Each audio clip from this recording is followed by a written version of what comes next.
ngobrolin tentang pelayanan farmasi, dispensing sediaan steril. Kok berat banget ya? Apa itu ya? Padahal sudah dikerjakan sehari-hari ya, Pak. Bisa, betul banget. Itu sebenarnya sudah setiap hari kita lakukan ya. Tapi kan belum tentu ya teman-teman yang di luar sana itu tahu apa sih dispensing sediaan steril gitu. Kenapa? Ya udah sekarang jadi farmasi.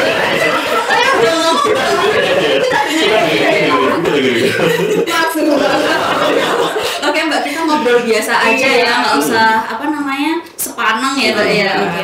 Berarti tenang, kalau sepaneng Bapak di Jakarta. Iya betul. Emang kenapa kalau ada Bapak Mas? Agak grogi dikit. Gitu. Ini pengakuan atau?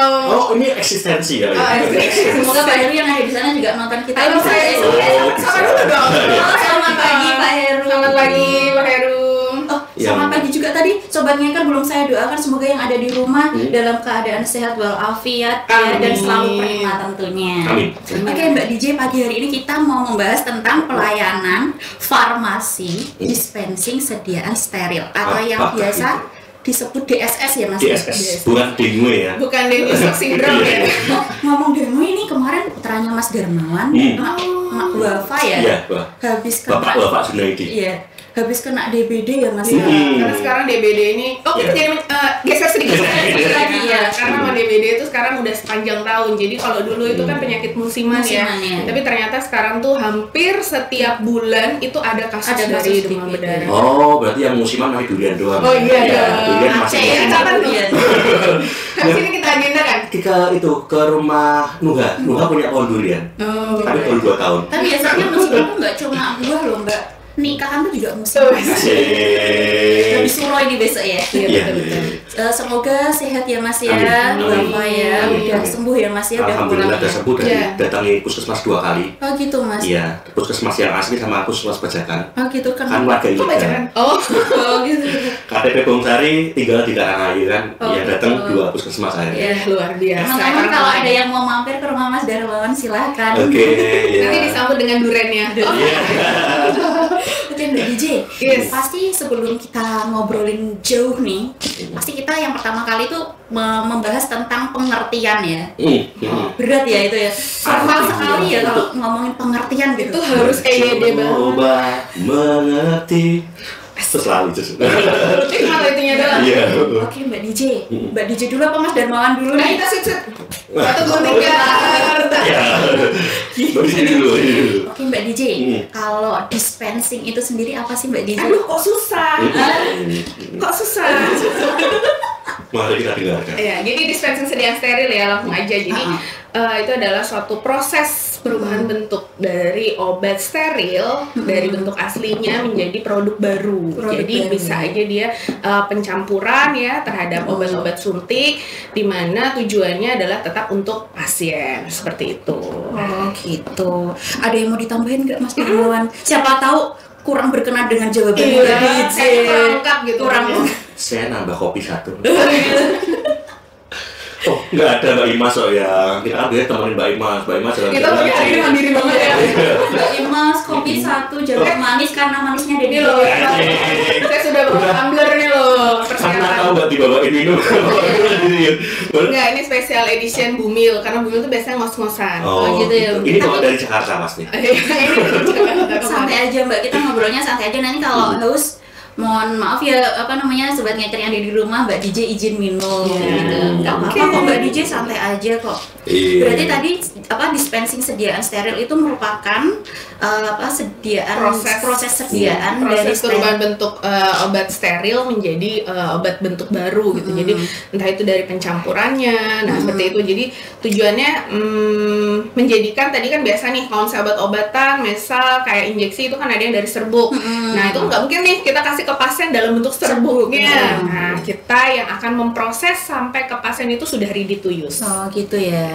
Kalau untuk dispensing sediaan steril itu apakah di rumah sakit tubuh itu hanya di farmasi rawat inap atau di farmasi rawat inap tapi bangsal tertentu aja, Mbak? Ya, jadi saya bersyukur banget ya ada di rumah sakit Dr. Adiatma ini luar biasa karena sudah melakukan dispensing sediaan steril. Karena di sini juga kita itu kan sudah melakukan pelayanan farmasi klinik. Jadi dispensing sediaan steril ini merupakan salah satu kegiatan dari kegiatan farmasi klinik.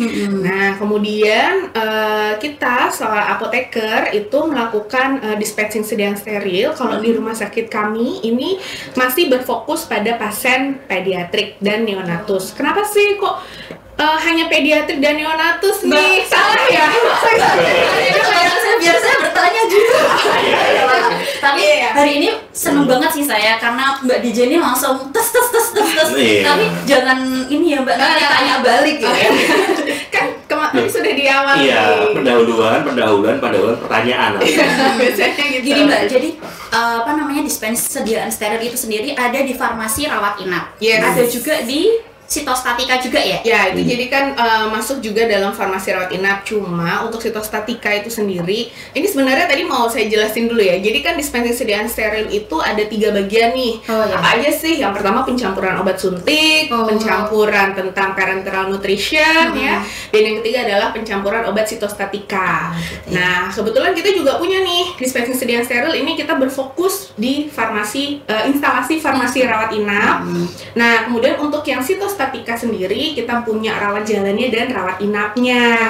Jadi pasien-pasien yang ingin kemoterapi itu nggak usah takut karena obatnya itu sudah dilakukan dispensing atau dilarutkan ya, istilahnya direkonstitusi oleh farmasi. Jadi sudah benar-benar oleh yang berkompetensi seperti itu.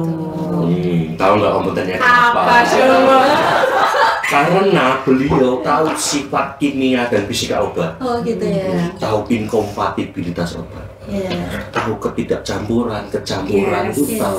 Ilmunya di apoteker. Gitu ya. Maka dari itu apoteker bayarnya mahal. Waduh. Berarti sebenarnya yang ada di rumah ini ya, sayang sekali kalau nggak ikutan join ya, karena ini ilmunya sangat bermanfaat banget ini. Kalau di luaran sana pasti kalau ada seminar-seminar kayak ini pasti mahal ya. Pembelajaran klinis S2 farmasi sampai ke rumah sakit Adiatma ini juga. Ini kemarin kita baru aja menerima mahasiswa untuk praktek di sini ya, mahasiswa S2 farmasi klinik untuk praktek klinik di kami, dan kami sangat bersyukur. Kami juga bangga ternyata kami bisa memfasilitasi dan memang di rumah sakit Adiatma ini sangat lengkap karena semua kegiatan farmasi kliniknya kita laksanakan. Wanita karir, ibu yang baik, seorang dosen ya. Aduh, kalau suami ulang tahun ngasih roti ulang tahun itu ada sukanya. Iya dong. Saya gimana Mas, insecure banget. Terlalu sempurna loh. Kurangnya apa aja? Kurangnya ini sudah kita kondisikan ya. Ini set kita itu sudah kondisikan dari jam 7 pagi kita kira-kira gimana ya kalau ini gimana caranya antara dua narasumber ini kan yang satu memang karena sedang mengandung, kalau ini ya sedang mengandung lama, seperti kita kondisikan gitu. Iya betul. Iya seperti itu ya. Terus tadi Mbak DJ ini udah keburu-buru ya Mas ya jelasin. Jadi kalau di farmasi rawat inap itu DSS biasanya untuk bangsal, pediatrik atau neonatal. Iya betul. Itu pasti ada alasannya ya Mbak ya. Kenapa Mbak? Kenapa ini? Mau tahu apa mau aja? Mau tahu banget ya. Jadi ya betul, tadi saya bilang kenapa sih kita masih berfokus ya terutama pasien-pasien pediatrik dan neonatus. Pediatrik itu kan memang populasi tersendiri, jadi dia bukan pasien yang setengahnya dewasa, seperempatnya dewasa, bukan. Jadi karena memang perhitungan dosisnya pun kita sesuai dengan berat badan pasien. Oleh karena itu kebutuhan obat dari masing-masing pasien itu sangat individual. Jadi satu sediaan mungkin bisa tidak satu utuh diberikan seperti itu. Jadi contohlah misalnya dapat paracetamol ya, paracetamol dalam bentuk injeksi itu nggak serta-merta langsung satu flash atau satu botol untuk pasien. Kita sesuaikan dengan bukan karena itu yang itu ada tapi nanti dulu. Itu dosisnya masih kita lagi bicara tentang dosis. dosisnya. Jadi akhirnya hitung-hitungannya. Iya, tetap. Pokoknya buku deh. Duit. Betul. Alasan duit. Nah, jadi seperti itu. Jadi karena dosisnya itu sangat individual. Nah, dengan adanya dispensing sediaan steril ini sangat-sangat membantu dan meningkatkan kualitas untuk pasien. Obat yang diberikan itu sesuai dengan dosis pasien. Jadi sebenarnya sih tujuannya adalah yang pertama itu jelas memberikan dosis yang tepat untuk pasien. Kemudian yang kedua juga kita menjamin ya stabilitasnya seperti tadi Mas Wawan bilang ya. Kita tahu nih sifat-sifat kimia obatnya nih bisa nggak sih dicampur dengan, kan nggak asal campur nih. Ibarat kayak kita bikin milkshake kan nggak langsung ya susu kan ya. Harus beda sama Oksa kalau itu ya. Oksa itu siapa ya? Nanti kita spill ya. Nah seperti itu, jadi stabilitasnya, kemudian sterilitasnya, dan yang paling penting ternyata juga bisa menjamin dari petugas untuk terjadinya kontaminasi silang. Jadi nggak cuma untuk pasien sebetulnya. Jadi kita ketika melakukan dispensing sediaan steril, rekonstitusi obat itu ternyata ada dampak atau resiko terjadi paparan juga ke tenaga kesehatan. Nah, dengan melakukan dispensing sediaan steril di instalasi farmasi sesuai dengan regulasi ya. Jadi di alat khusus, tidak kita seperti di dapur ya, racik-racik. Tadi kan kita ngomongin masakan kan tadi, kita racik-racik. Tadi minuman dulu nggak? Makanya tadi katanya saya suka masak ya. Masak mereka tidak seperti itu ya. Beda ya. Ya betul. Kemudian juga tak salah penting adalah efisiensi. Jadi terutama itu pada produk-produk yang parenteral nutrition. Nah, parenteral nutrition itu kan seperti amino steril, asam amino ya, kemudian lipid, itu kan harganya juga sangat mahal, padahal kebutuhan pasien hanya beberapa saja. Nah, itu bisa kita lakukan seperti modifikasi, kita sesuaikan dengan kebutuhan pasien sehingga obat tersebut betul-betul tepat diberikan pada pasien sesuai dosisnya. Asik. Tuh kan, katanya Mbak Imas ini suruh ngaku kamera Mbak biar kelihatan wajahnya. Gitu ya. Kita kesini, Mbak Yuda kesini. Oh iya, sorry. Kita saking asiknya ngobrol Iya. Itu kan biasanya tuh kayak disirat ya. Saya tuh bener-bener kagum banget sama Mbak DJ ini. Mbak DJ ngomongnya aduh ya. Iya. Saya juga mikir, aduh yang sambung ini ngerti nggak ya? Nyaman banget ini masuk ke telinga nih Mas. Tadi untuk anak-anak pun dia orientasinya kan sudah dosisnya tepat ya, tentunya ke pasien safety ya. Jadi ke pasien safety itu kita benar-benar memperhitungkan, seorang apoteker memperhitungkan poin demi poin, dosis demi dosis, sampai cost efektif analisanya dihitung. Rumah sakit jangan sampai rugi kalau kita memberikan pelayanan ini. Wah, berarti kita hitung itu juga dengan mengendalikan tadi beberapa hal yang dikendalikan untuk terkait dispensing sediaan steril ini ya. Tadi kan ada anak-anak, terus ada sitostatika. Ini pertanyaan saya. Mohon maaf Mas, perlu diingat Bapak dengar Ini Pak, Bapak narasumber Mas. Tapi boleh kalau mau ada unek-unek mumpung ada pertanyaannya ya, boleh silakan ditanya. Ini seperti ujian nih saya. Ini terkenal loh, kan beliau ini salah satu orang, seorang apoteker yang ahli perhitungan dalam total parenteral nutrisi. Wah, luar biasa. Tapi masih tetap pakai kalkulator kan Mbak? Masih. Tapi kan siapa tahu kayak pakai sempo gitu Mas. Ekivalen gopo ya kan. Ya. Dispensing sediaan steril sendiri di Permenkes 72 2016 ya Mbak DJ itu kan merupakan salah satu pekerjaan kefarmasian yang perlu kita laksanakan di dunia rumah sakit ini ya, atau di perumah sakitan ini. Kira-kira kenapa kok nggak semua kita handling? Obat-obat itu kan tadi menurut ilmunya dari farmasis sendiri atau tenaga vokasi yang telah terlatih itu tahu ilmu ketidakcampuran, tahu ilmu stabilitasnya, terus beauty-nya dan lain-lain. Kenapa kok di rumah sakit Adiatma ini belum semuanya? Itu tadi aku juga mau tanya itu loh Mas. Iya. Gini curiga. Pertanyaan ini hostnya mereka berdua nyerang saya. Yang penting jangan nyerang saya aja. Itu kan kok nggak semua sih, mau semua dong. Terus kalau kira-kira kapan sih Adiatma ini bisa semua dipegang oleh farmasisnya? As soon as possible. Amin. Iya, ini kita lihat, kita dengarkan jawaban diplomatis dari seorang apoteker. Misalnya di kamera ya Mbak DJ, jangan lihat saya takut lagi jadi mahal Ya, jadi memang kegiatan dispensing sedia steril ini memang membutuhkan banyak sekali syarat persyaratan lah seperti itu ya. Kenapa sih kok tadi hanya pediatrik aja nih sama neonatus? Padahal kan pasien tidak hanya itu ya, pasien ada juga yang dewasa seperti itu. Banyak kelebihan dan kekurangannya, salah satunya adalah pasti kita membutuhkan tenaga yang lebih ya untuk melakukan dispensing sedia steril, dan kita berfokus dulu ke pediatrik karena memang itu yang paling vital tadi yang saya jelaskan, karena dosisnya sangat-sangat individual. Kalau di dewasa itu kan dosisnya tidak tidak terbagi berdasarkan berat badan, contohnya, kecuali kalau memang ada kondisi-kondisi restriksi tertentu ya, kondisi kesehatan tertentu. Nah, jadi kenapa sih kok masih di pediatrik aja nih? Kok di dewasa belum? Sebenarnya as soon as possible ya. Kami berharap bisa sampai ke semuanya, karena bagaimanapun tetap tadi salah satu dari manfaatnya adalah menjamin stabilitas, kemudian sterilitas dari suatu obat. Tapi memang untuk saat ini kami masih merambah di dunia pediatrik dulu, karena tadi kita masih berfokus untuk dosis individual. Nanti kalau misalnya memang kami sudah bisa mencakup tenaga yang lebih ya, berarti harapannya Pak tambah tenaga Pak. Poinnya tenaga satu. Tenaga satu. Dukungan manajemen. Dukungan manajemen sangat-sangat penting, dan yang penting juga selain itu tadi saya bilang kita nyampur nggak cuma sekedar nyampur ya, jadi kita nyampur itu dengan alat khusus sehingga menjamin sterilitas dari produknya, begitupun menjamin supaya tidak terjadi kontaminasi silang pada tenaga ahli yang melakukan dispensingnya, sehingga juga butuh alat ya, tidak hanya alat sederhana. Jadi tadi selain tenaga juga ada alat ya. Jadi kami dukung dari manajemen.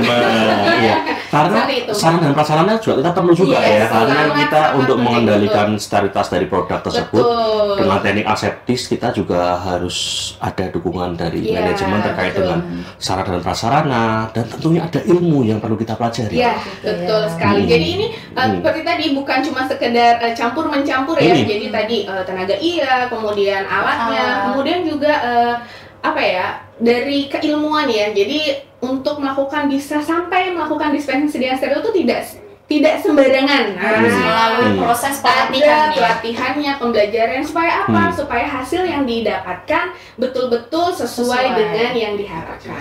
Tapi kalau setahu saya di rumah sakit kita juga kalau untuk yang dewasa ada yang dilakukan dispensing ya, ada seperti obat yang ada obat-obat yang high alert, obat HAM, high alert.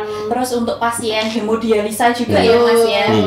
Terus ada obat-obat kayak seperti levofloxacin gitu ya. Jadi ada sediaan tertentu ya. Jadi kami misal beberapa tenaga kesehatan, misal kayak dari klinisi meminta untuk satu produk yang memang tidak tersedia di pasaran, seperti misal levofloxacin yang 750, atau misal ada yang minta D10 seperempat ms. Nah, itu kan 10 plus aqua atau apa ya, seperti itu. Nah, jadi itu apa sih? Itu memang betul-betul sesuai dengan kondisi klinis pasien. Nah, itu bisa kita lakukan di instalasi farmasi. Jadi lalu kalau untuk pasien dewasa itu biasanya obat HAM ya Mbak, kalau itu tuh dicampur itu alasannya apakah sama kayak yang tadi untuk pasien pediatrik sesuai dengan individual atau gimana sih Mbak? Ya, itu kan untuk mengurangi. Jadi tadi kan ada kata-kata apa sih? HAM itu bukan hak asasi manusia ya. Ya, jadi high alert medicine. Jadi memang butuh perhatian khusus. Jadi tidak sembarangan obat ya, karena mungkin kepekatannya, kemudian kelarutannya. Nah, tadi yang saya bilang kita seorang apoteker farmasi ya, kita mempelajari tidak hanya masalah nama obat saja, tapi sifat fisika kimianya, bagaimana nasib obat di dalam tubuh, inkompatibilitas, apa sih pencampurannya, jadi dia tuh available nggak sih dicampur dengan sediaan yang lain. Nah, itu sangat-sangat beresiko ketika tidak dilakukan secara baik dan benar, sehingga kami dari instalasi farmasi RSDA Rumah Sakit Dr. Adiatma untuk obat-obat high alert medicine itu dilakukan rekonstitusinya oleh farmasi dengan harapan obat yang keluar nanti, produknya nanti betul-betul produk yang sudah terjamin baik stabilitasnya, sterilitasnya, sehingga nanti efeknya pun juga maksimal. Iya.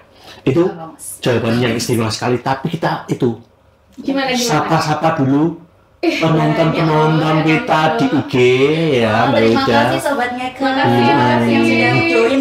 Ada Bu Wedir juga loh, nonton kita loh. Selamat pagi. Selamat Bu pagi, Elina. Bu. Wedir. Sehat-sehat, Iya. Bu. Kita lihat dari atas Mas, scrollin Mas. Mas, soundnya aman nggak sih? Kok ada yang bilang putus-putus Mas? Aman nggak suaranya? Oh aman, oke. Kita lihat Hindra, ayo gitu disapa dong teman-temannya. Aku mana sih nggak tahu ya. Selamat pagi Sobat Ngeker yang udah join. Oke, ini ada Mbak Imas Ria. Terima kasih Mbak Imas. Pastinya ini Tuh pejabat juga tuh, Bu Agustin.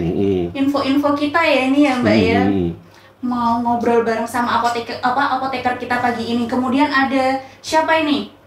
Ada Anissa Septiani. Selamat pagi Mbak Anissa Septiani. Terima kasih sudah bergabung. Kemudian ada siapa ini?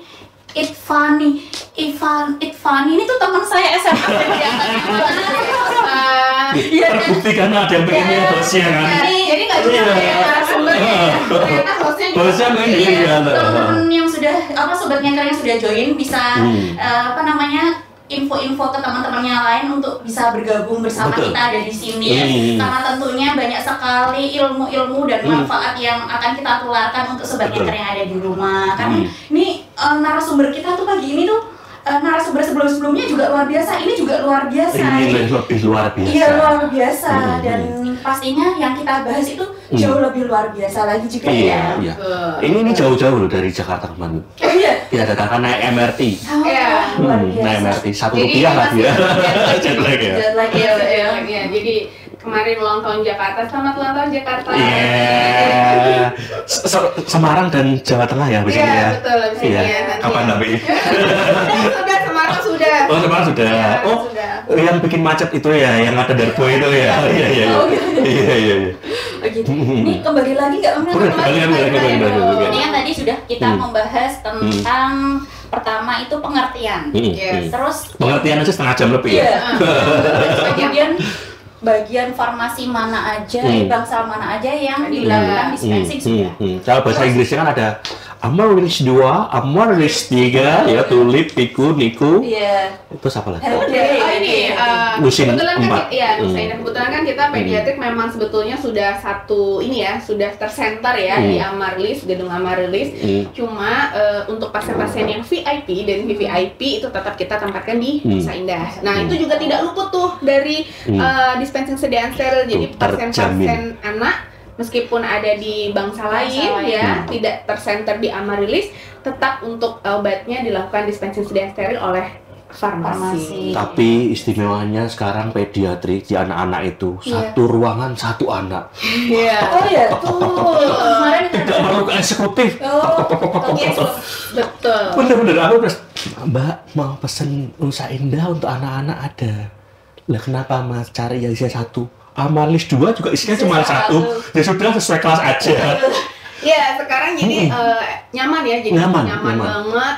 Kita kan sesuai dengan aturan KRIS BPJS, jadi satu pasien itu satu kamar, satu ruangan. Jadi benar-benar privasinya, kemudian anak juga jadi tidak terganggu ya, karena kan kadang nih ada yang satu nangis, yang satu gitu ya. Ternyata ini alhamdulillah banyak positifnya dengan ruangan kita buat seperti ini ya. Jadi kenyamanan pasien, sehingga itu salah satu juga bisa menjadi aspek percepatan untuk pasien jadi sembuh. Ya, betul.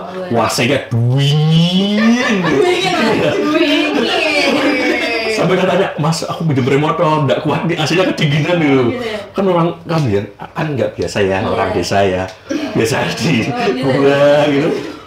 Wah, aslinya dingin banget sampai minum remote untuk membesarkan ya, membesarkan dia enggak. Jadi suhu ruangan ya. Kelas 2 pun sudah cuman isi satu kamar mandi dalam. Maaf. Dari kelas 3. Dari kelas 3. Dari kelas 3. Jadi kelas 3 ya itu cuma 1, kelas 2 juga 1 dan kelas 3 itu satu. Yes, betul. Itu hotel aja kalah ya? Hotel isi 2 loh. Iya benar. Kelas 3 isi 1. Istimewa sekali. Cuma ada di mana? Di rumah sakit rakyat mah. Iya, tulus melayani sepenuh hati.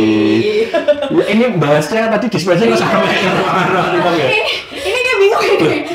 Ini jadi semua masalahnya jadi ya udah deh. ini bukan ya, ini true story karena kami sudah merasakan kurang dari 1 bulan ini merasakan pelayanan di Amalis 2 di pasien pediat anak-anak. Karena anak kami sendiri rawat inap di situ, jadi ya bagaimana seorang ratu care menyuntikkannya, jujur saya kira itu terlambat ya. Tepat waktu. Iya. Saya tahu kenapa saya di WA dispensingnya terlambat ini, ada apa permasalahannya? Siap salah. Teman-teman dia siap salah. Ternyata jam 4 itu disuntikkan bener. Jam 12 malam bener lihat. Oh iya bener jam 12. Ya, Mas, ya. Ya betul. Supaya apa sih? Supaya memang tadi ya selain kita sudah ngasih produk yang terjamin kualitasnya, jangan sampai pemberiannya pun jadi molor. Jadi memang ada integrasi ya antara dari apoteker, perawat, dokter, bahkan dari ahli gizi ya, sehingga harapannya tetap adalah patient safety. Patient care ya. Jadi tetap kita point of view-nya itu adalah ke pasien supaya betul-betul pasien itu mendapat pelayanan yang terbaik. Berarti benar-benar kita berkolaborasinya itu harus ya. Karena apoteker itu kadang suka iseng gitu. Gimana? Iseng sih. Teman-teman gitu. Teman-teman. Kalau dia ada tidak tenang ya. Iya. Tapi ternyata kalau kita orientasinya memang ke keselamatan pasien tentunya dan interval waktu mungkin memang harus diberikan jam segitu. Ya untuk pasien ya apa salahnya kita memberikan yang terbaik dari kita. Betul. Karena kita nanti mikir sendiri ya. Coba kalau itu yang terjadi adalah di anak kita sendiri. Jangan. Jadi itu kalau teman-teman juga kalau diingetin juga nggak ada yang sakit hati kok. Sama-sama saling koreksi kan ya. Kadang kalau apoteker kurang apa kita juga saling mengingatkan. Karena ini teamwork. Iya, kita juga manusia biasa yang bisa juga ngelakuin kesalahan ya Mas. Kali gini kan, enggak alasan. Iya. Tapi kalau kita mencari ya akar permasalahan itu apa dari RCA dan lain-lain, kita akan mencari ternyata permasalahan di sini. Berarti kita harus apakah standar prosedur operasional kita yang salah atau langkah kita yang salah itu perlu diperbaiki ternyata ya. Betul. Berarti kita evaluasi walaupun itu sudah ada, ternyata kurang pas ya perlu kita revisi ya. Ternyata tujuannya seperti itu. Ya. Kembali lagi tujuannya untuk pasien. Betul. Ya, no blaming culture tapi mencari. Kok berat? Berat ya? Tadi kan udah tanya aku nih. Penasaran nih, itu narasumber satunya aku belum ditanya. Nah ya ini dia tapi udah cerita. Ini nggak semua ini. Oke, sekarang saya ke Mas Dermawan. Boleh. Mungkin dia juga teknis ya, saya teknis ya. Kapan gitu ya. Mbak DJ kalau haus boleh diminum. Ya. Jadi, aku nggak pernah minum. Kalau mungkin apoteker ini kan di bagian telaah, terus habis ini pembuatan kayak form order gitu ya Mbak ya. Jadi form order itu adalah langkah-langkah. Jadi kami bertanggung jawab untuk menghitung berapa sih obat itu yang harus diambil, pelarutnya apa. Nah itu adalah dari apoteker. Kemudian nanti itu akan disiapkan oleh tenaga vokasi farmasi. Tuh kan. Tanya ke aku kan? Terus kemudian nanti akan berlanjut di tenaga vokasi farmasi ya. Tenaga vokasi farmasi ini menginput, kemudian nanti keluar label ya. Terus habis itu baru nanti disiapkan obatnya, baru akan dilakukan dispensing sediaan steril oleh teman TVF lainnya yang ada di dalam ruangan dispensing sediaan steril ya Mas. Itu sudah dijawab. Ini sesuai dengan karena jujur teman-teman sobat ngeker yang ada di rumah saya itu belum termasuk tim DSS. Saya sampai masih menerawang apa aja sih kegiatan yang ada di DSS gitu.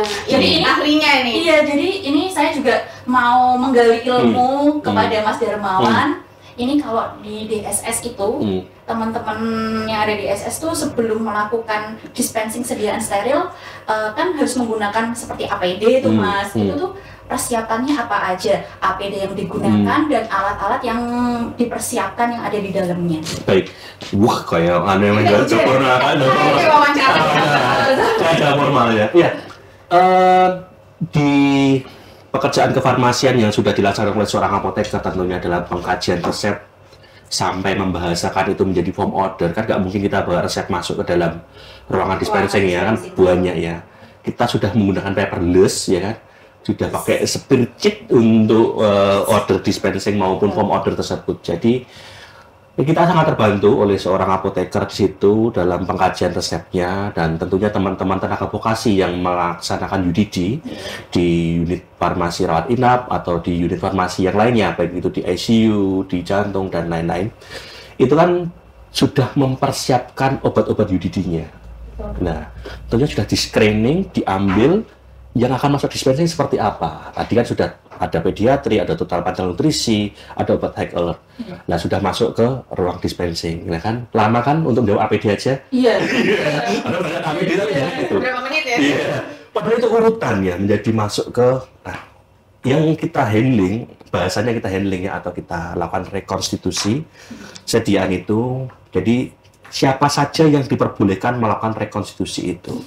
Jadi seperti Hilda sebenarnya boleh, tapi besok Agustus ikut pelatihan dulu di Rumah Sakit Adiatma. Agustus ada pelatihan ya, pelatihan dispensing sediaan. Tadi kan makanya kan tadi sudah dikasih tahu ya perlunya ya. Jadi nggak cuma alat aja, nggak cuma tenaga aja, tapi harus tenaga yang sudah sertifikasi. Supaya apa? Supaya hasilnya tuh lebih maksimal, sesuai bisa terjamin. Spill dong. Diklat Rumah Sakit Dr. Adiatma MPH mempersiapkan. Ya. Jadi selain kita udah punya, kita juga mempersiapkan ya, memfasilitasi untuk rekan-rekan yang di luar sana melakukan pelatihan di sini ya. Mas Rona minta tolong dibantu flyernya. Ditampilkan flyer untuk pelatih. Oh ya, ada suaranya. Siap. Tentunya apoteker DJ dan Hilda ini terjangkau. Di rumah sakit sebelah harganya itu 9 jutaan. Ini sama kayak mau masuk Ya. Di rumah sakit kita, Rumah Sakit Adiatma hanya 5 jutaan. 5xxx atau 5 jutaan. 5 jutaan itu enggak 5,99 ya. Ya itu cuma 5 juta.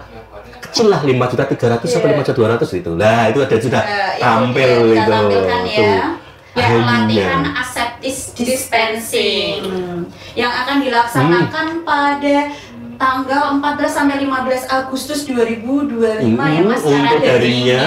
Kemudian ada secara luringnya tanggal 19 sampai 21 Agustus. Limited edition 25 peserta saja. 25 peserta saja.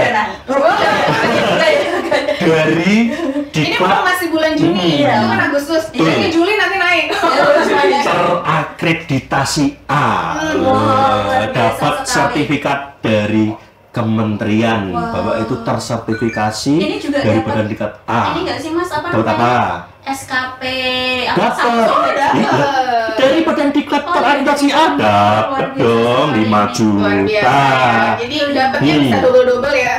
Dapat ilmu. Ini juga ada narasumbernya, ada Mbak DJ juga nggak? Ada dong. Luar biasa. Ada Mas Darmawan juga. Bentar, tadi pertanyaannya kan cara menggunakan APD. Di pelatihan aseptic dispensing nanti yang memberikan informasi atau memberikan ilmu tentang cara penggunaan APD yang benar, Darmawan ahli media. Jadi ceritanya itu spill betul. Kalau masalah hitung-hitungan yang pusing-pusing, Mbak DJ, tenang, kan 25 nanti beli satuan 26 boleh lah, gitu ya, boleh lah. 25 aja ada include. Iya. APD. Berarti bagaimana kita menggunakan APD yang benar? Tentunya seorang Mas, APD itu sendiri apa Mas? Mungkin sobat ngeker yang di rumah belum tahu belum tentu juga semuanya tenaga kesehatan ya. Betul. APD itu sendiri merupakan yang sering dikerjakan Bapak Ade Bakti itu ya merupakan alat pemadam salah. Aku mau minta tolong ambilin rapot, alasanku opo. Iya. Sampai ada saudara yang hilang, ya kan ketemu lagi. Ya. APD sendiri merupakan alat pelindung diri. Tentunya ada beberapa hal yang perlu kita lindungi ya. Tadi seperti apa yang DJ sampaikan, apa saja yang perlu dilindungi. Ada produknya itu sendiri, sterilitas dari produknya. Environment atau lingkungannya perlu kita lindungi, terutama untuk obat-obat sitostatika yang mungkin kata-kata mungkin itu keluar lagi nanti dimarahin istriku. Ya. Dia bisa bersifat karsinogenik, mutagenik, hekemitogenik, ekstravasasi dan lain-lain. Maka dari itu kita harus lindungi lingkungannya. Terus personelnya sendiri kita perlu lindungi. Bahaya juga loh kalau obat-obat itu bisa abortus spontan. Ya, betul. Dia juga bisa menyebabkan kayak radiasi itu ya. Iya, itu paparannya itu sangat berbahaya kalau kita menggunakan APD dengan benar.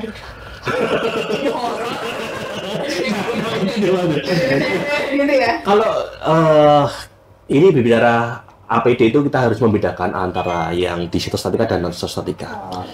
Nanti kalau yang sitostatika kita akan berbicara sendiri di materi yang selanjutnya ya. Kalau di non sitostatika sendiri APD yang kita gunakan pastinya kita harus melewati dulu kebersihan tangan. Ayo, 5 moment. Ayo Hilda. Ada 2 kebersihan tangan, ada hand scrubbing dan hand washing. Silakan Hilda, hand scrubbing.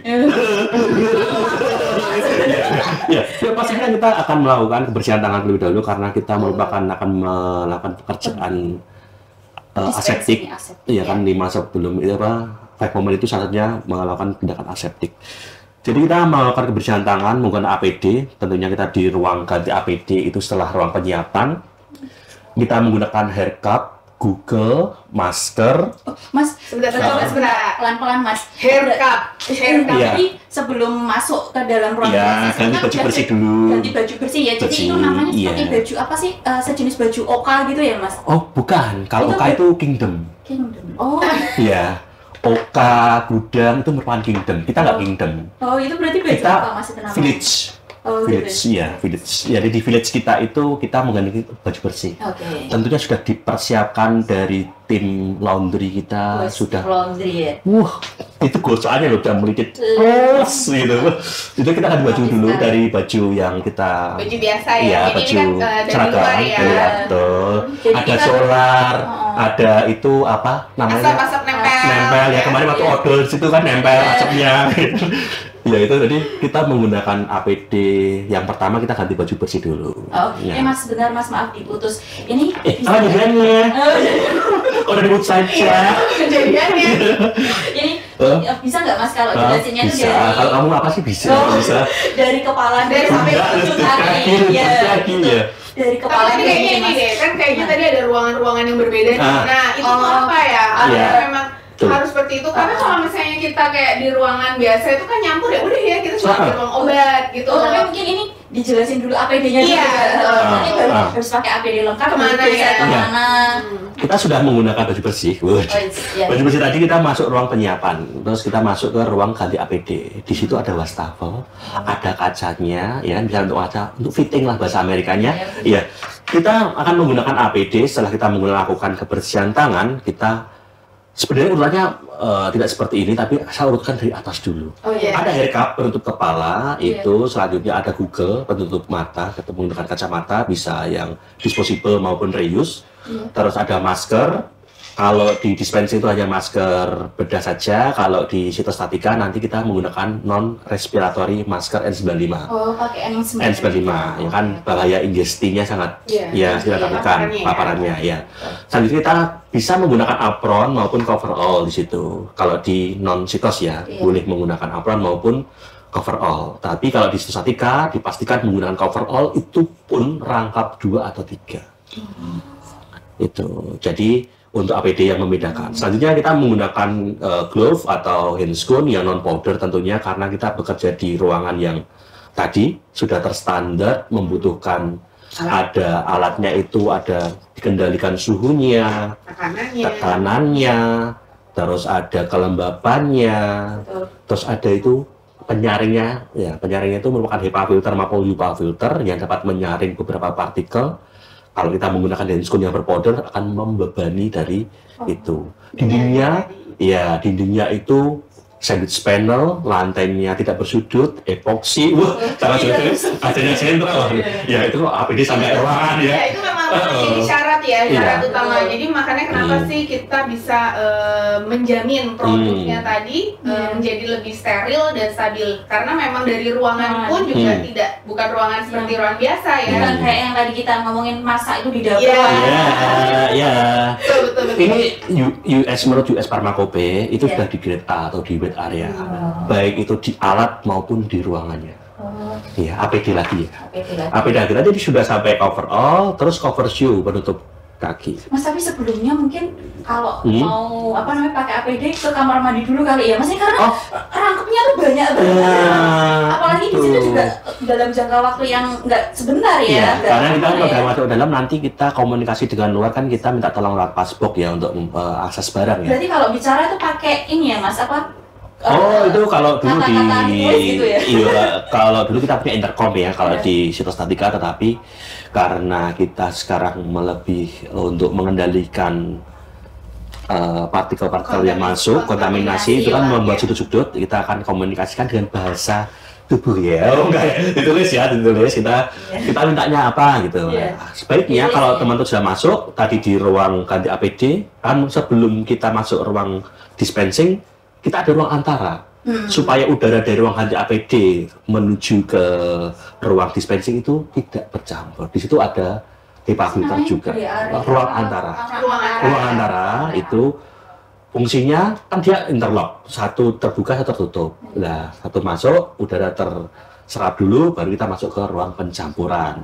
Yang perlu kita pastikan kalau di sitostatika itu harus bertekanan negatif, kalau yang di non sitos itu boleh tekanannya positif dengan persyaratan yang tadi segitu banyaknya, dan tentunya kita harus memiliki kabinet yang baik. Ya itu kan ada CDSC boleh Cytostatic Drug Safety Cabinet atau BSC Biological Safety Cabinet dengan minimal kelas 2. Kalau yang untuk di farmasi rawat inap yang non sitostatika itu pakainya alat kita punya dua, ada dua alat. Itu beda ya? Beda. Kecil sama besar. Namanya? Sama, BSC, beda ya. Itu ada dua, BSC Biological Safety Cabinet, yang kecil itu kelas 2 open system. Nah, kalau yang besar itu isolator, BSC kelas 3. Di atasnya kelas 2 dia closed system dengan sistem interlock. Ya, lebih baik kalau di sitos yang itu, yang tertutup, menghindari paparan, cipratan, tumpahan itu lebih safety ya. Tugasnya ya. Tapi ribet, harganya lebih mahal. Pasti ada harga ada. Itu kan tadi tentang APD ya, alat pelindung diri yang menggunakan tenaga vokasi saat mau dispensing. Lalu apa aja sih Mas yang dipersiapkan, barang-barangnya apa aja sih yang mau digunakan pada saat dispensing itu? Mungkin kan ada kayak aqua atau nanti aku B. Aku B. Aku C. Masuk. Aku B. Ya oke udah ya. Oke. Berarti yang disiapkan tuh kan mungkin bersih-bersih dulu juga ya Mas ya? Oh iya. Kayak misalnya nyuci, enggak maksudnya biar aseptis itu mungkin disemprot pakai alkohol 70% atau gimana, itu apa aja sih Mas yang disiapin? Berarti langkah-langkahnya ya, step-by-stepnya. Saya kan udah ganti baju nih, udah masuk nih, udah fitting juga biar rapi gitu. Terus apa aja yang di dalam tuh ngapain sih? Ya ini kan biasanya kita gitu ya. Kalau di TikTok itu kan kita lihat handphone itu, ini konsol loh, bukan lihat story IG temennya gitu ya. Kita di dalam, kita nggak lagi TikTokan di dalam loh. Gini loh. Pargo ya? Nggak pargo. Seperti di dalam itu, untuk teman-teman yang sudah terlatih tentunya pasti sudah akan tahu bagaimana membersihkan ya. Kita awali dengan pembersihan. Pembersihan itu ada yang daily, weekly, dan monthly. Di setiap hari, di setiap minggu, dan setiap bulannya. Itu pembersihannya seperti itu. Jadi untuk hariannya kita juga terbantu oleh tenaga pihak ketiga rumah sakit. itu di cleaning service yang sudah terlatih tentunya untuk pemberian daily-nya terkait dengan memop atau menyapu di daerah dispensing kita, di daerah ruang antara, ganti APD, dan ruang penyiapan itu sudah kita dibantu oleh tenaga cleaning service yang terlatih tentunya. Mereka juga menggunakan APD, kan sudah pernah lihat tuh Hilda untuk membersihkan itu Mbak. Pembersihnya juga beda. Beda, itu khusus di dalam. Itu toolsnya memang khusus untuk di dalam. Jadi beliau sudah untuk daily kita berikan edukasi untuk membersihkannya. Terus weekly, kalau daily pun kita juga membersihkan di sebelum akan melakukan pekerjaan dan sebelum dan sesudah. Sebelum kita akan melakukan dekontaminasi. Iya. Ya, jadi kalau kita melakukan swab, ya kita akan membersihkan dari clean area menuju working area menuju steam package area. Ya, tahu? Iya, dari atas menuju ke area yang terbersih ke menuju yang kotor di meja kerja kita menggunakan alkohol 70%. Kalau dia menggunakan posistem, berarti kita juga mengganti handscoon setiap selesai bekerja. Jadi handscoon yang di alat, kan kita pakai yang pertama, kedua, dan yang ketiga di alat itu harus diganti. Itu setelah saya jadi saat teman besok bekerja sudah ready to use, sudah siap digunakan. Itu untuk pembersihan di alatnya, dari clean area ke working area ke sterile package area. Yang kita persiapkan apa saja?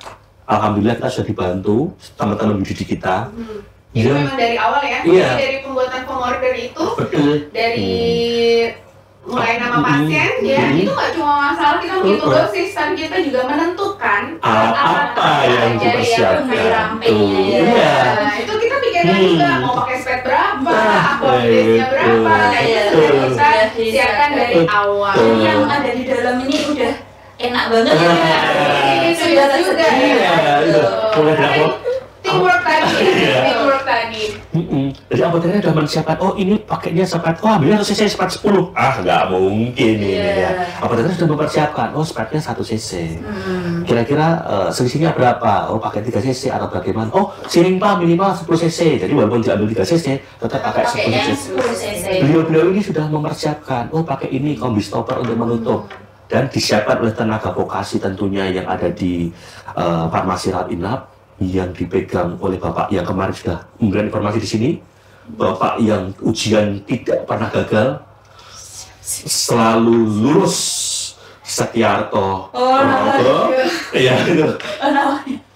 bagaimanapun dia tetap lulus melayani sepenuh hati. Terus ya. Kita ada yang terus melayani. Kalau Mas Mas tuh beliau yang memang spesialis yang untuk dispensing, untuk UDD dispensing itu walaupun teman-teman yang lainnya saat beliau libur, cuti, jalan-jalan, golf dan lain-lain, tetap itu ada teman-teman yang lain menggantikan, tetapi beliau yang sudah ahli memberikan ke kita sudah siap UDD. Oh jam 16, jam 24, jam 20 sudah disiapkan.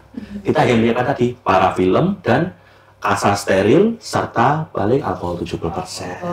Sepet, obat, baik itu vial maupun ampul sudah disiapkan teman-teman kita, tenaga vokasi dan apoteker yang ada di unit farmasi rawat inap. Itu sobat Medan yang ada di rumah tadi. Berarti tahapan atau alurnya itu pertama kali apoteker ini seperti biasa ya, kajian ya. Kita doakan amin. Pengkajian. Ini kan mengkajikan amin. Pengkajian kemudian resep dilakukan input ya, keluar. Itu dulu kan tadi pengkajian, kan dibuatan order dispensing. Iya, kan pengkajian itu kita juga menghitung dosisnya atau enggak, sudah sesuai nih, dosis sudah sesuai, obat sudah sesuai ya. Baru kita buatkan langkahnya yang kedua adalah tentang form order. Form order itu langkah-langkah bagaimana sih obat itu dilakukan rekonstitusi, pelarutnya apa, diambil berapa, jam pemberiannya apa, ya, sampai alat-alat yang dibutuhkan saat dispensing sediaan steril itu apa saja. Baru itu akan diberikan teman-teman TVF ya, untuk dilakukan input dan penyiapan. Setelah disiapkan baru dimasukkan ke dalam ruang DSS untuk dilakukan dispensing. Lalu ini Mas Dermawan atau Mbak DJ mungkin bisa juga menjawabnya. Setelah sediaan dispensing steril ini jadi, lalu tuh apa nih yang harus dilakukan ya? Yang ngeluarin obat itu siapa gitu Mbak? Apakah ada teman yang lain yang mengambil atau masa bisa jalan sendiri kan nggak mungkin? Iya. Gimana sih Mas? Ini saya menjawab ya, karena ini karena saya di teman-teman ya. Siap sama. Iya.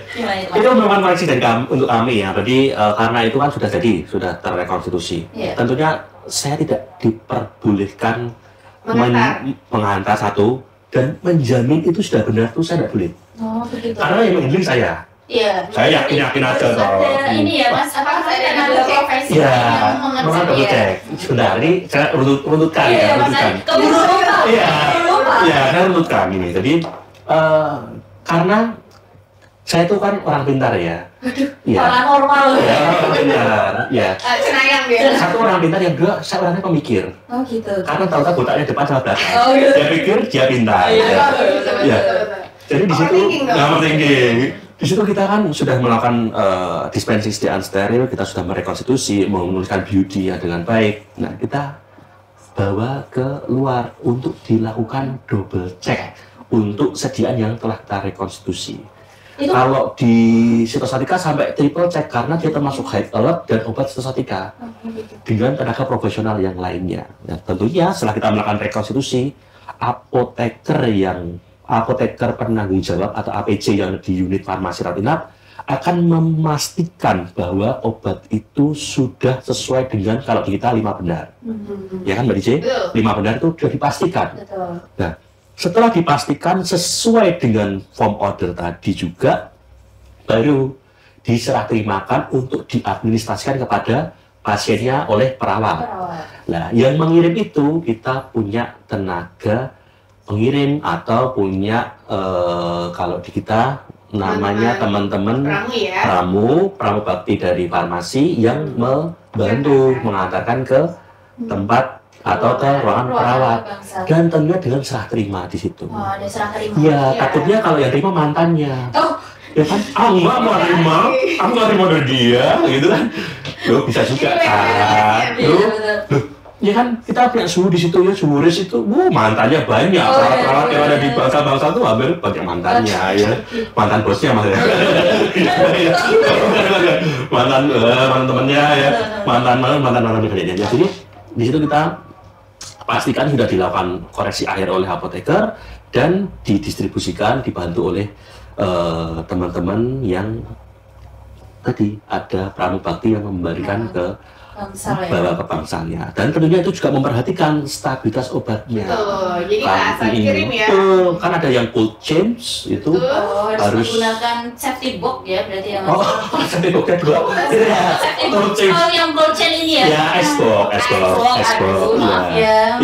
Terima kasih Mas. 2-8 dan juga tentunya ada yang suhu ruang, berarti itu mengendalikan suhunya tetap di antara 15 sampai 25 derajat Celcius. Oke, Mas Dermawan tadi kan Mas Dermawan bicara tidak mungkin ini Mas Dermawan tuh keluar untuk menyerahkan ke apoteker ya, berarti menggunakan apa biar apoteker yang ada di luar dispensing itu tahu kalau yang Mas Dermawan kerjakan sudah selesai.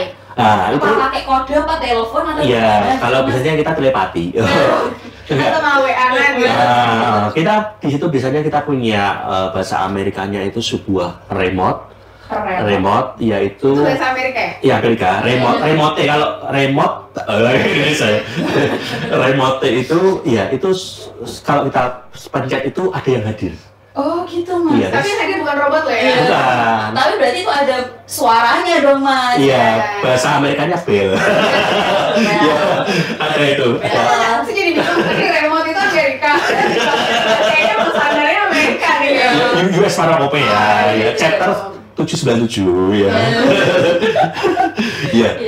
Jadi itu tadi kita biasanya kita memberikan. Terus lewat apa sih, kan nggak mungkin nih dirimu kan keluar nih. Enggak, kita ada tadi. Keluar kan tadi. Ya nggak mungkin gotong ya, punya passbox di situ. Jadi untuk teman-teman yang ada di dalam itu kan untuk keluar masuk harus menggunakan APD dan melakukan kebersihan tangan juga. Maka itu di dalam kita pencet bel untuk menginterfase dari dalam ruang handling membawa keluar itu lewat passbox. Nah, tadi kan banyak banget nih ya, ada passbox, terus ruangannya harus banyak banget syarat-syaratnya ya. Jadi supaya tidak penasaran ikut pelatihan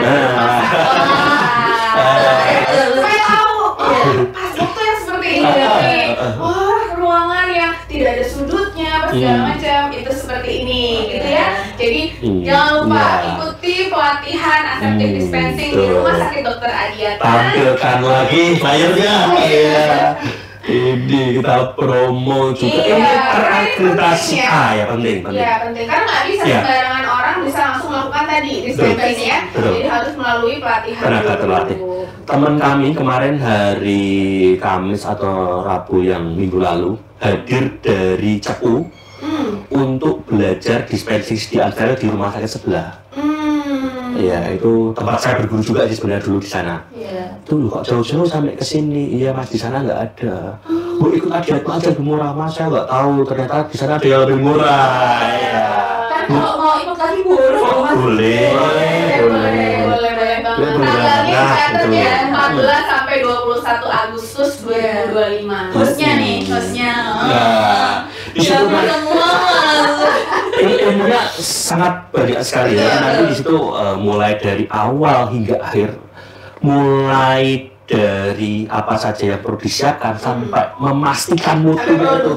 Ya, mutunya seperti apa itu nanti ada dipelajari di situ. Luar biasa sekali. Jadi memang ini betul-betul ya salah satu unggulan ya, unggulan dari Rumah Sakit Dr. Adiatma bahwa obat-obat yang khususnya untuk pediatrik, jadi anak-anaknya yang mengalami mungkin sakit bisa datang ke Rumah Sakit Adiatma karena obatnya sudah pasti terjamin sterilitas, stabilitas, kualitasnya sehingga dapat mempercepat penyembuhan pasien. Betul. Nah, lihat pertanyaan nggak anggung kan sih? Terus semua. Iya, makanya itu Mas sempat bingung ya. Aduh, pertanyaan kayak kok gitu. Gimana nih? Ternyata waktu 1 jam ini benar-benar kurang ya untuk membahas masalah dispensing sekian steril ya. Ini sebenarnya apa dia di depan buku tergaluh ini?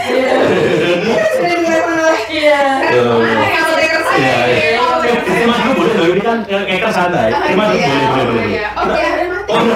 Ini sama-sama penonton apa namanya sobat ngeker yang ada di rumah lagi ya. Ini masih sangat banyak sekali ya saya nonton kita ya. Terima dulu boleh nggak di sini? Mas, scoring dari atas Mas, kita sudah lihat di IG berapa banyak dari atas coba. Dari atas. Oke, sama ini. Ini yang lain ada 14, tadi udah lihat berapa coba? Oke. Sobat ngeker yang ada di rumah juga bisa nih dipersiapkan pertanyaan ya untuk narasumber kita. Boleh pilih kok narasumbernya yang narasumbernya boleh dilihat. Mau tanya sama siapa, bisa sama apoteker kita, ada apoteker. Polke di atas Mas, coba Mas. Polke di atas. Di Jayani sama ada Mas Darmawan 39 tambah 12. Wah, alhamdulillah. 40. Ayo 39 tambah 12. 51. Oke, ini ada yang mau bertanya nggak ya teman sobat ngeker yang ada di rumah? Itu sudah ada rekan sejawat kami juga, Ibu Astuti 662_nur Rule 182 itu pejabat juga itu. Iya. Alhamdulillah sekali banyak sekali ya ini. Bu siapa namanya? Bu Astuti. Ini sudah siang nih Mbak DJ, ini masih jam 10 jadi masih brunch. Masih mana. Masih pagi. Makanya ini saya udah dipanggil. Ini mana apoteker saya kok tidak ada di bangsa? Ini yuk tanya boleh, yuk tanya boleh. Tanya apa boleh? apa Mbak? Mungkin paket. Ini kan aku tadi bilang ya, aku ini salah satu followersnya Mbak DJ. Ditunggu make in grade-nya dan nanti bagi-bagi giveaway. Saya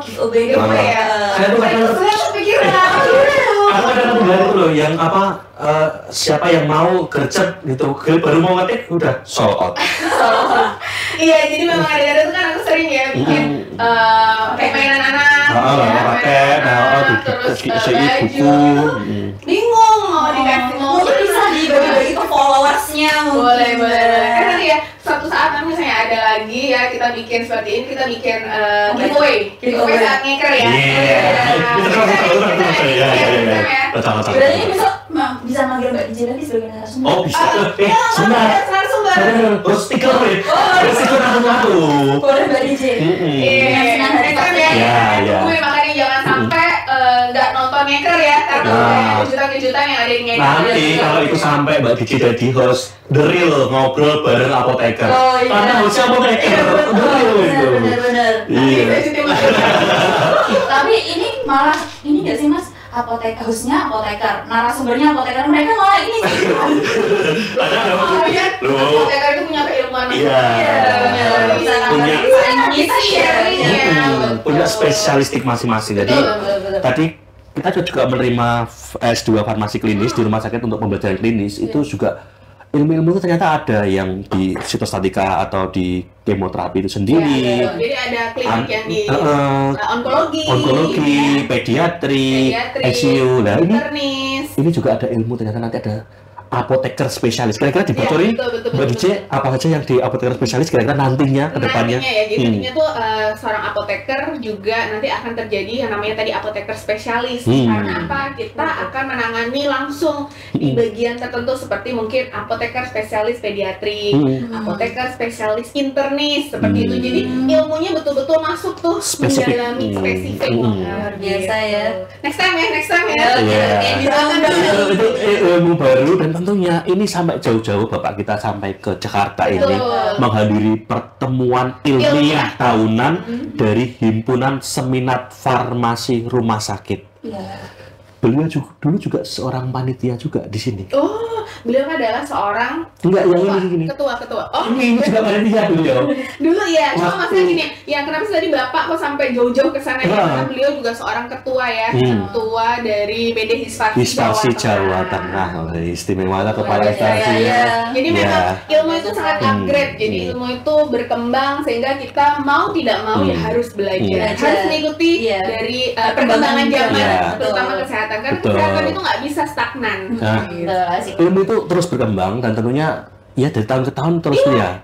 Tetapi saya tuh kena kabar burung kemarin. Burung apa? Camar? Isunya Bapak itu akan pindah. Kan daripada itu menjadi isu kan kita langsung clearkan barang kan. Terus aku tanya. Yang konfirmasi Mas Dema.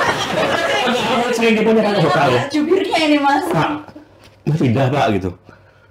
Mau Bapak pindah, kenapa? Ya nggak apa-apa, bagian deket sama keluarga saja. Yakin, yakin. Lah sampai mana? Ya nggak tahu. Ya tapi ya apapun yang terbaik untuk beliau. Kita juga memiliki beliau juga sangat berterima kasih. Dedikasinya, loyalitasnya. Bagaimana beliau memimpin kita juga di instalasi farmasi tentunya ya itu terkadang saat muncul kakunya kita juga agak gimanapun beliau juga manusia biasa. Iya, tetapi saat ternyata benar juga yang disampaikan beliau ya. Jadi ya kadang-kadang kita harus sudut pandangnya harus dua sudut pandang. Melihat yang sisi positif, sisi negatif dan tentunya kita harus menyeimbangkan itu. Jadi untuk sobat-sobat ngeker yang di rumah, yang di sana itu tadi bukan kabar burung ya, beliau sudah menyampaikan langsung, sudah tanya langsung. Iya, tapi tidak tahu prosesnya apa di mana biar jalan sendirinya saja. Waduh. Yang penting ini kita doakan yang terbaik. Yang baik-baik diaminkan. Siapa tahu nggak jadi tetap di sini. Ya, tapi kita seneng kok tetap di sini. Iya betul. Iya betul.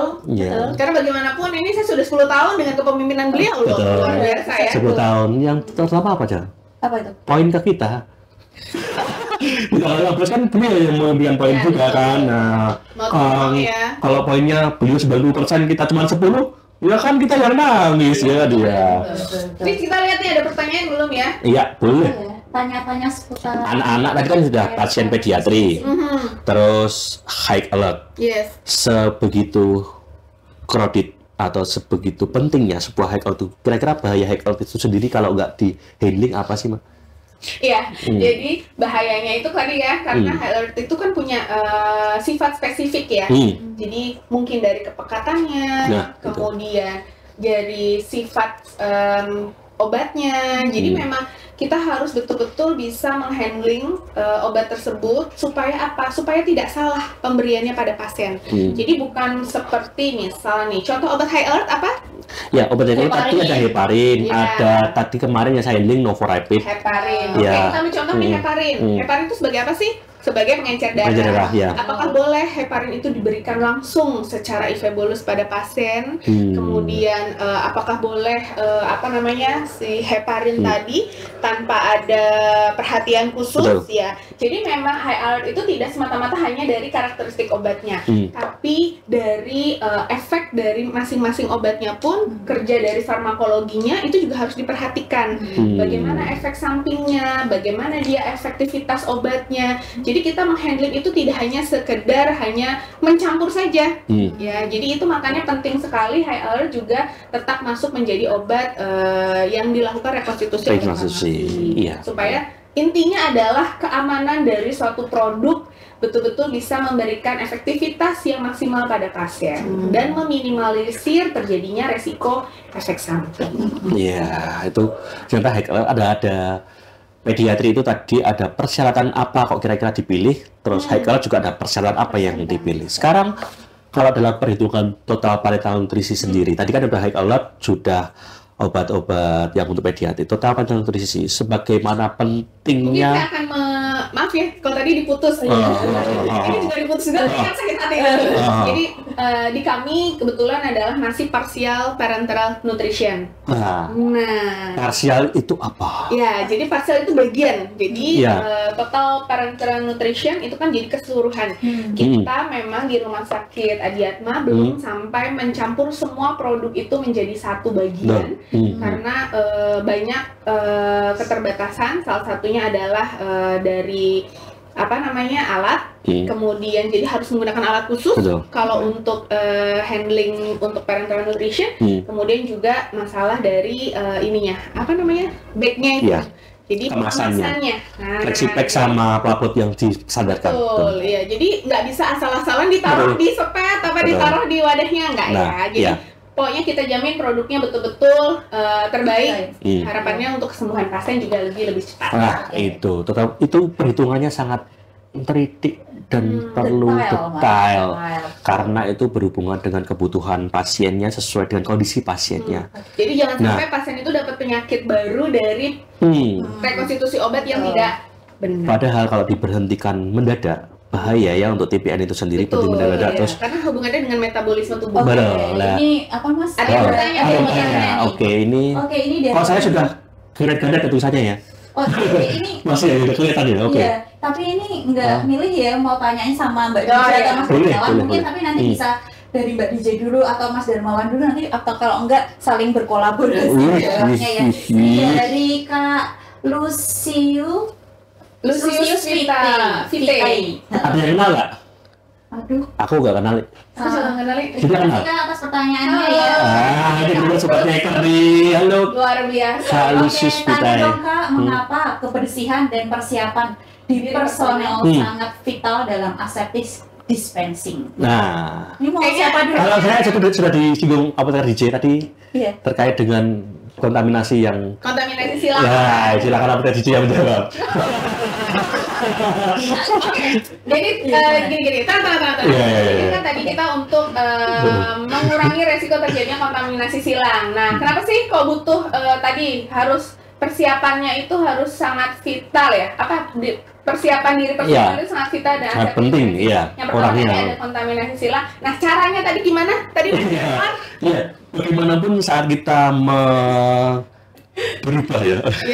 Jadi bagaimana kita menggunakan APD dengan benar, melakukan kebersihan tangan itu sangat penting karena tahu sendiri ya, tangan kita itu sangat terampil. Jadi baju-baju kita juga nggak. Ini meskipun kita ibaratnya di rumah naik kendaraan ya, meskipun kendaraan pribadi, tetap aja akan ada bakteri, debu itu yang habis kaca, pada bedah ya kan, habis lipstikan, habis mungkin habis senderan juga, kena debu. Jadi itu memang kita kendalikan di situ. Kita harus menggunakan APD dengan benar dan tentunya dengan tepat. Betul.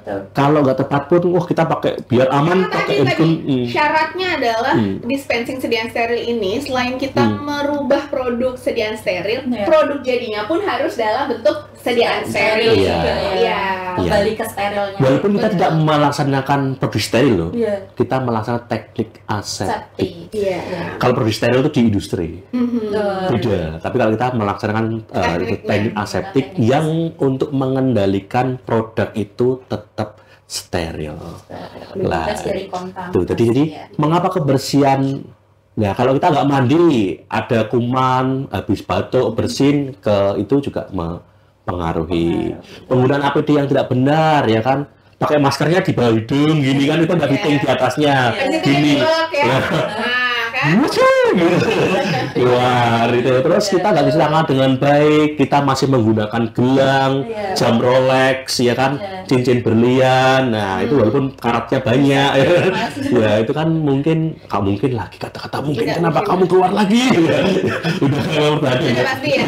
Nanti bakal Jadi kita, terjadinya kontaminasi silang. untuk bisa lebih kan hanya kulitnya aja ya, kulit dalam artian mungkin masih membayang-bayang harus pakai ini, harus pakai begini, caranya tadi pakai glove dan lain-lain. Makanya untuk lebih pastinya ikuti Iya. Luar biasa. Karena apa? Karena terkadang membayangkan sendiri itu nggak cukup kalau belum praktek langsung, belum lihat langsung gitu. Sifat obat yang minyak kita campur ke pelabot yang ada di situ cairan fisiologis, baik itu mungkin NaCl maupun RL atau D5.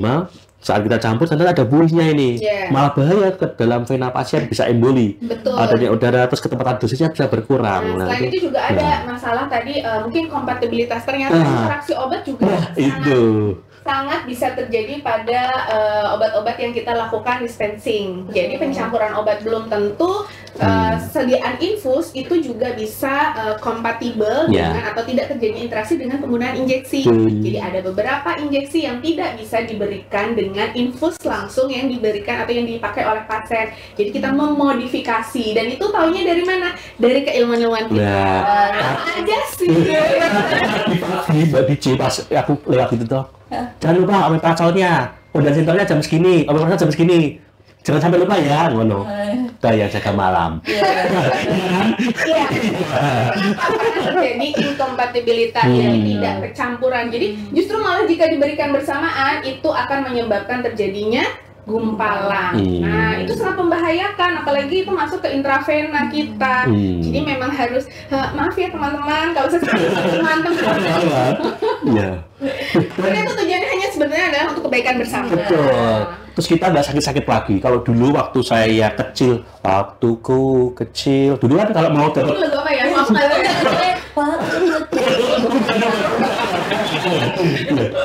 waktu aku kecil dulu kalau mau dapat antibiotik itu saya merasa trauma, itu traumatik karena akan di skin test yang sangat menyakitkan di bawah kulit.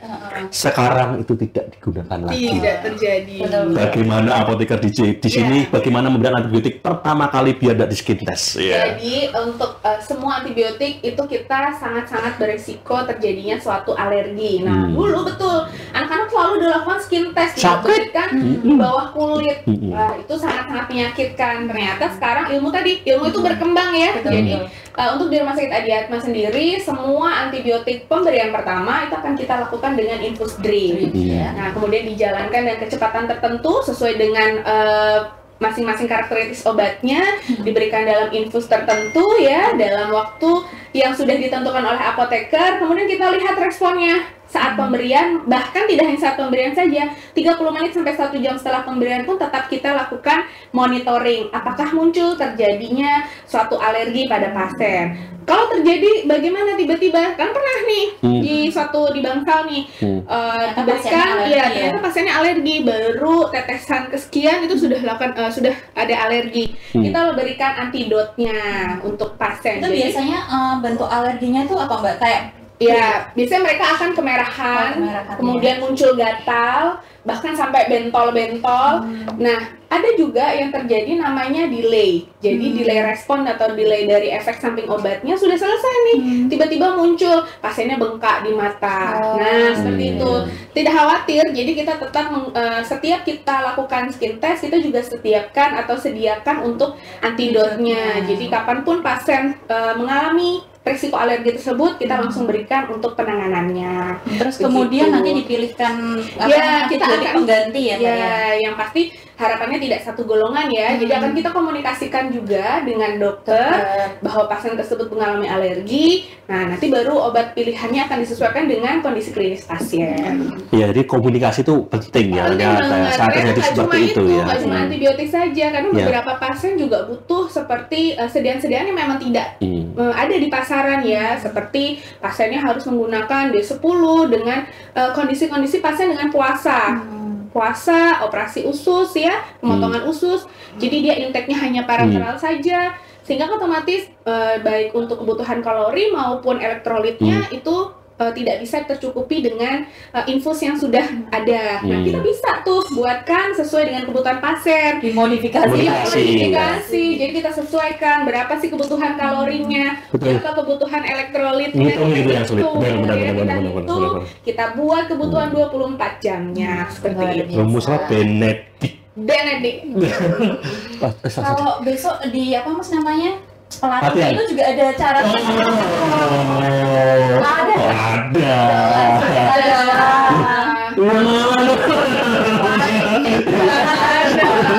Jadi kita berikan secara lengkap ya, jadi nggak cuma hanya bagaimana sih cara handlingnya saja, tapi kita juga berikan beberapa kasus-kasus ya yang mungkin saja terjadi di pasien gitu, karena memang kondisi pasien itu unpredictable sekali. Nah, kita bisa menjembatani itu, harapannya supaya apa tadi, length of stay pasien jadi lebih pendek, kualitas hidup pasien jadi lebih baik. Kemudian yang pasti penyembuhannya juga lebih optimal. Iya, berarti kalau dari skin test itu tadi sendiri ya, terkait kita pakai skin test lagi, tapi menggunakan pelarut tertentu dengan konsentrasi tertentu supaya tidak terlalu pekat untuk masuk ke pasiennya. Selama ini tanpa skin test itu, terus dengan pemberiannya dengan infus tadi, untuk pasien-pasien yang di rumah sakit Diatma sendiri, apakah ada muncul respon alergi yang beberapa pasien ada nggak? Ada beberapa, karena memang sangat-sangat beresiko ya. Karena alergi itu kan tidak hanya tergantung masalah dosis. Ya, jadi beberapa sedikit saja memang peka ya.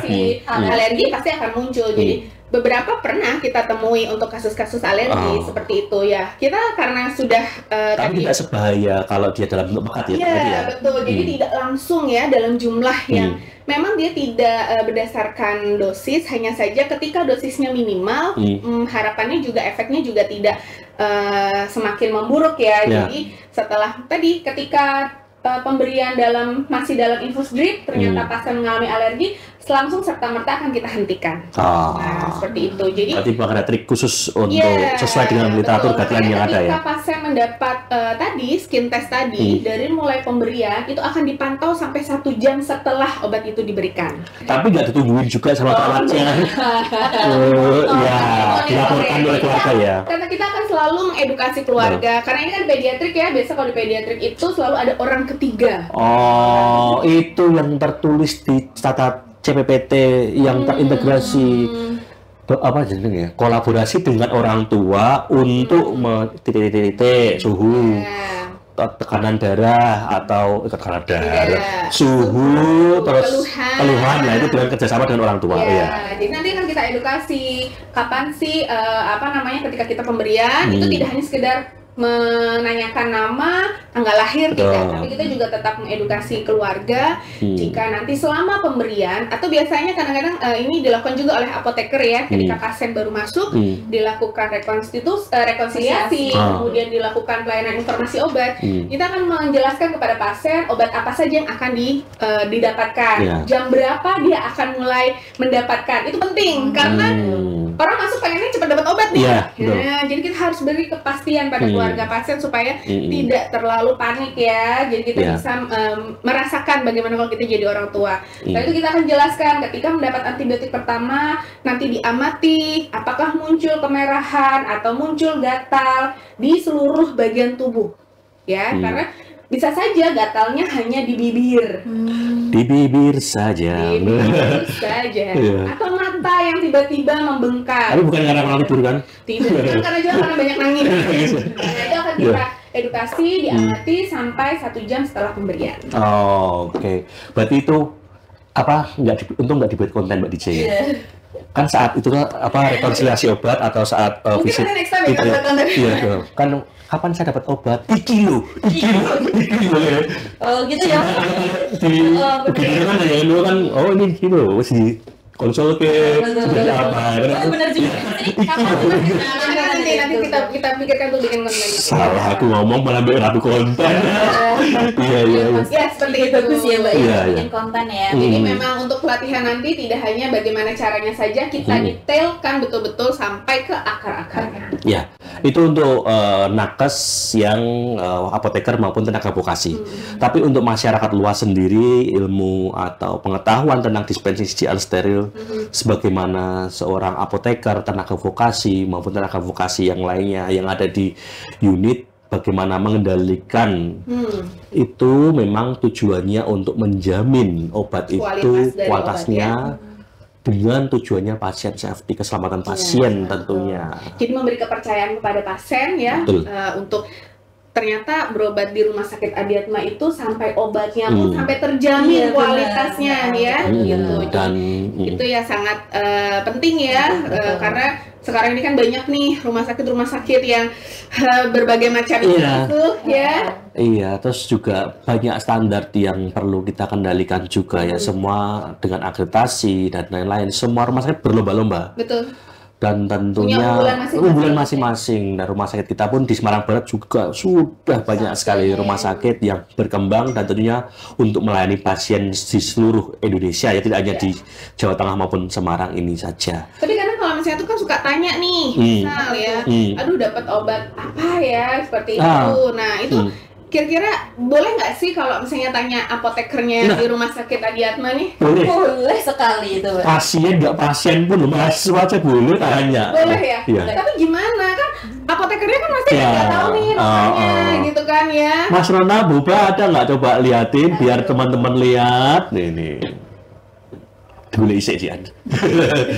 Kok boba nggak di briefing itu lah, ini yang buat singkatan ya dari Mas Adoro dong. Mas ini tuh Mbak DJ pura-pura nggak tahu. Iya. Buat singkatan boba adalah itu loh ada di apa cetak nggak yang ada di milkshake gitu ya. Bukan. Boba. B. Belajar. Belajar. Obat. Asik. B. Bersama. A. Apoteker. Nah, ini sudah ada nih. Iya, nomornya berapa? 0821. Udah hafal ya Mbak ya? Boba 8084 1122 24 jam luar biasa gratis. Ya, apoteker kita juga di sini di rumah sakit Adiatma itu adalah kita standby 24 jam. 24 jam Jadi kayak gitu. apapun sobat ngeker yang ada di rumah ya, ada kesulitan tentang obat, kemudian bertanya tentang baik efek sampingnya, apa jenis obatnya, bagaimana cara penggunaannya, bisa langsung nih ya kita hubungin ke Boba ya. Hubungin ke Boba 24 jam. 24 jam gratis. Iya. Nah, tentunya nanti ke depan kita ada itu World Pharmacy Day di bulan September. Itu akan ada lomba inovasi. Saya akan mencoba membuat inovasi baru. Wah, apa itu? Rahasia, kan aku mau ikut. Ini lomba ya. Kita tunggu ya. Infonya itu ada lomba inovasi, terus ada lomba bikin karakter boba. Nanti kan biar itu ada maskotnya boba seperti ikonnya ya. Ini spill sedikit ya nanti ya di WPD nanti, terus ada lomba-lomba. Bulan apa ya WPD itu ya? September. Ya itu nanti kita. Saya bukan panitia Mbak. Nggak apa-apa. Farmasi. Tahun yang lalu.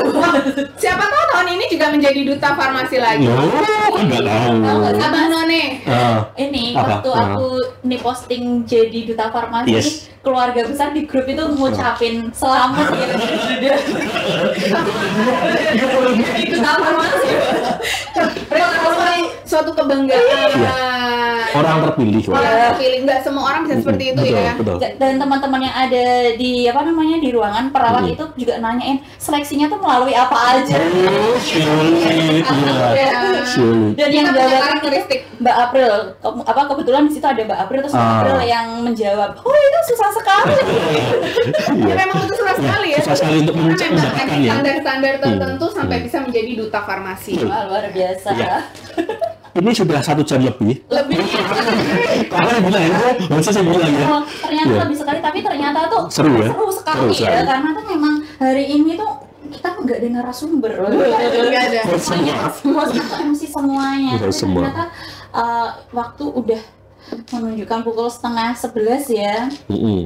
Jadi sobat ngeker yang ada di rumah, jika memang masih ada yang mau ditanyakan, bisa melalui boba. Atau juga bisa lewat Instagram kita. Instagram farmasi bisa, Instagram rumah sakit bisa. Instagram dari farmasi ya. Mungkin teman-teman sobat ngeker nih juga pengen tahu nih kegiatan dari teman-teman di instalasi farmasi Rumah Sakit Adiatma. Kadang-kadang kan lebih mudah nge-DM deh gitu. Iya. Juga apa ya itu Instagram kita ya? Kalau di Instagram juga kita ada ini ya Mas, fasilitas link tree-nya ya. Di Iya. situ banyak sekali. Apa ini? Follow di farmasi Tugurejo ya Mas Farmasi kita ya. Tugurejo. Farmasi. Farmasi Tugurejo bisa, atau ke IG-nya rumah sakit nanti biar disampaikan ke kita. Lagi Mas. Betul, Iya. bisa. Jadi bisa RSUD Tugurejo. Centang biru. RS Adiatma. Kalau Instagramnya RS Hah? Adiatma. Itu RSUD Tugurejo kan? Iya, Iya. Iya. Iya betul. Iya. Oke, sobat ngeker, berhubung ini sudah siang, Yeah. sudah siang. Tapi sebelum Berarti sudah sarapan? Alhamdulillah sudah wajib saya sarapan. Ini tuh Kalian sarapan? sudah sarapan di Aku yang Mas. belum berarti. Ya, nanti kita langsung sarapan. Ya, oke. Saya ucapkan terima kasih kepada Sama-sama. Mbak DJ. Saya belum lagi ngucapin ini Mbak. Iya. Udah, Iya. terima kasih Mbak DJ, Mas Darmawan sudah Sama-sama. bersedia menularkan Hmm. banyak sekali ilmu-ilmunya. Tapi sebenarnya ini masih belum puas loh Belum. Mbak DJ, Mas Darmawan. Season 2. Masih ada season Season 2 ya, dua, semoga bisa secepatnya ya Mas season 2-nya ya. Pasti ya Mbak DJ, dijawab dong.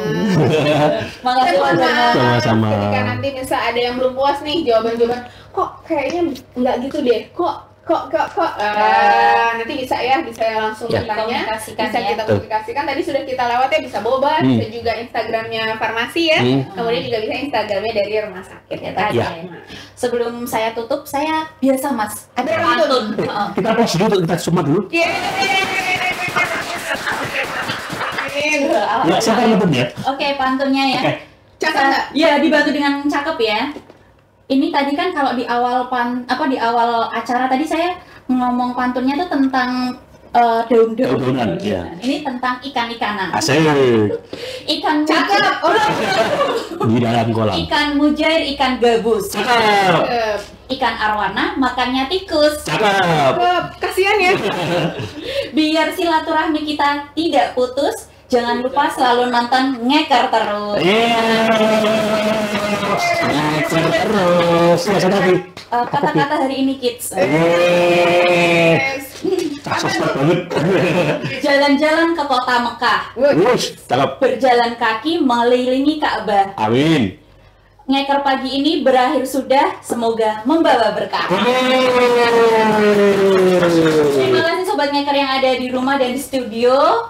Akhir kata dari saya, wassalamualaikum warahmatullahi wabarakatuh. Waalaikumsalam warahmatullahi wabarakatuh. Mohon maaf bila ada kekurangan dan kesalahan kata dari kami. Sampai jumpa lagi.